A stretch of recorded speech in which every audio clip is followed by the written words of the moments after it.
E mesmo sofrendo com salários baixos, o brasileiro tenta manter o nome limpo e o programa Desenrola já ajudou muita gente que estava com dívidas na praça. Segundo a Febraban, a Federação Brasileira de Bancos, cerca de 1.600.000 pessoas conseguiram renegociar contratos e quitar dívidas. Desde julho já foram renegociados contratos que somam quase 12 bilhões de reais por meio do programa. Em contrapartida, bancos limparam o nome de 6 milhões de clientes que tinham dívidas de até R$100.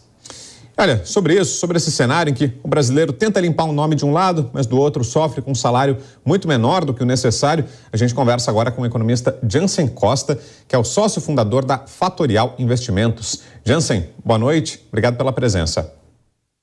Boa noite, Vitor, boa noite a todos, vamos conversar.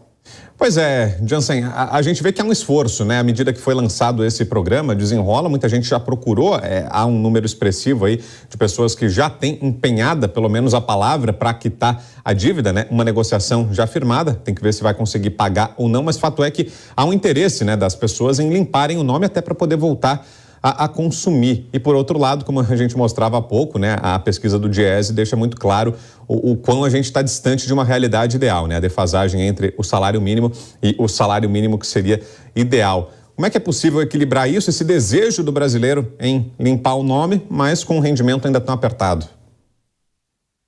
Bom, Vitor, a gente tem um problema estrutural no Brasil, que é a questão dos juros aqui, das dívidas que as pessoas pagam, né, o cartão de crédito é o principal financiador dessas dívidas, mais de 450%. A gente também tem um problema estrutural aqui no Brasil, que é o salário baixo das pessoas médias aqui no país, e tudo vem derivado também da falta de formação das pessoas. É difícil manter um salário e chegar até o final do mês com recurso disponível para fazer o básico do que precisa ser feito, comprar alimentos, o processo de educação e tudo aquilo que a gente faz.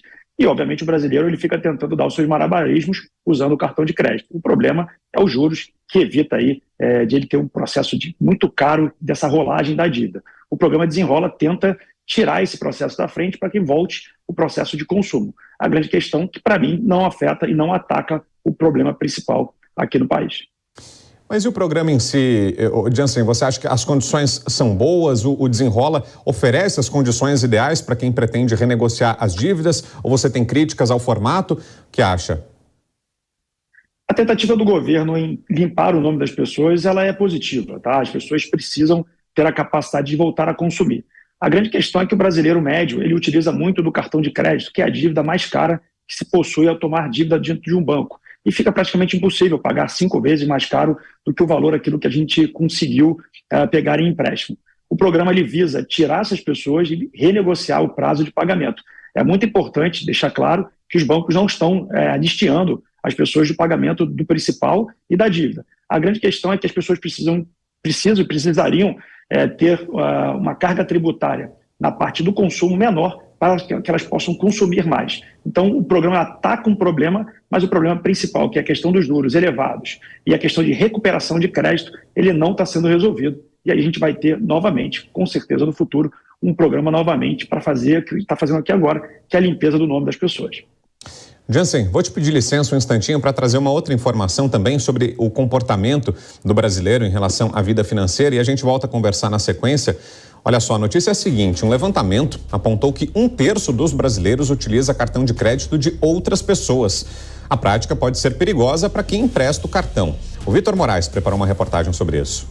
Um levantamento feito pela Confederação Nacional de Dirigentes Lojistas e pelo SPC Brasil mostrou que 32% dos consumidores fizeram compras com cartão de crédito de terceiros nos últimos 12 meses. Essa é uma prática muito comum na cultura brasileira. As pessoas têm o hábito de emprestarem seus cartões para amigos e principalmente familiares poderem cadastrá-los em sites de compras online ou então em streaming. Lincoln Rocha, presidente da Associação de Meios de Pagamentos Eletrônicos, destaca que o hábito dificulta a análise se o cartão está sendo usado com consentimento ou é um ato de agiotagem. Onde a gente divide o uso do cartão de crédito, o uso do nome de uma pessoa para um consumo consciente ou para um consumo consentido, ou seja, eu tenho meus familiares, alguns deles não têm capacidade de crédito e eu solidariamente faço isso sem cobrar juros. Isso é uma prática de solidariedade, apesar de não ser uma boa prática, é uma prática cultural do Brasil, que é o que eu falei anteriormente. Agora, quando você usa de uma forma onde você se apropria de juros indevidamente para cobrar, usar a sua capacidade de tomar crédito e emprestar isso a juros para outros, isso é uma prática ilegal. Então, a gente começa a entrar aí numa seara de ilegalidade, numa seara de... você tem várias ilegalidades nessa função, isso é uma má prática que pode ser verificada. Primeiro, você não corre risco de crédito e está emprestando com o crédito do banco. Então, quem está tomando risco de crédito é o banco e você está cobrando juros de uma pessoa. A dificuldade para identificar os compradores nas transações online afeta mais de 150 milhões de brasileiros por ano e pode deixar de gerar 120 bilhões em vendas. Lincoln Rocha explica que os varejistas tiveram que se adaptar para continuar vendendo e que cada vez mais são dependentes de tecnologias digitais, como biometria facial e voz, para identificar os usuários e prevenir as fraudes. Todos os algoritmos e processos de prevenção à fraude, eles são feitos para saber se o comprador é o comprador, se ele está querendo, se o estabelecimento que ele está comprando é idôneo, se aquela mercadoria que está sendo vendida é uma mercadoria que realmente está indo para o comprador, então se é verificado o endereço, o número do cartão, o IP do computador, a localização do celular.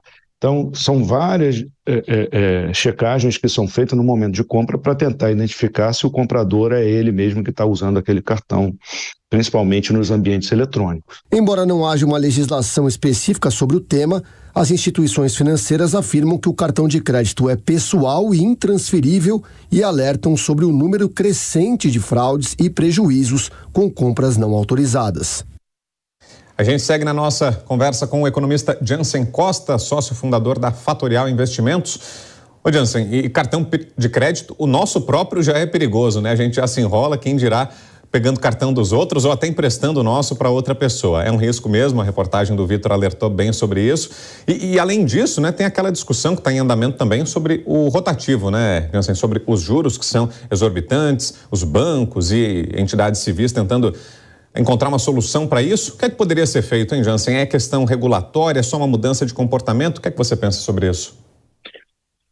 Bom, se a gente conseguisse parar no tempo, educar todas as pessoas e mostrar o quão caro é usar o cartão de crédito com os juros que estão ali atrelados, a gente poderia facilmente mostrar para as pessoas que esse não é o melhor caminho. A grande questão é que as pessoas não têm educação financeira, utilizam o cartão de crédito e é uma maneira com que elas possam fechar o mês. Como a gente comentou, as pessoas não têm a capacidade de geração de renda que é possível para aquilo que ela possa viver ao longo do tempo.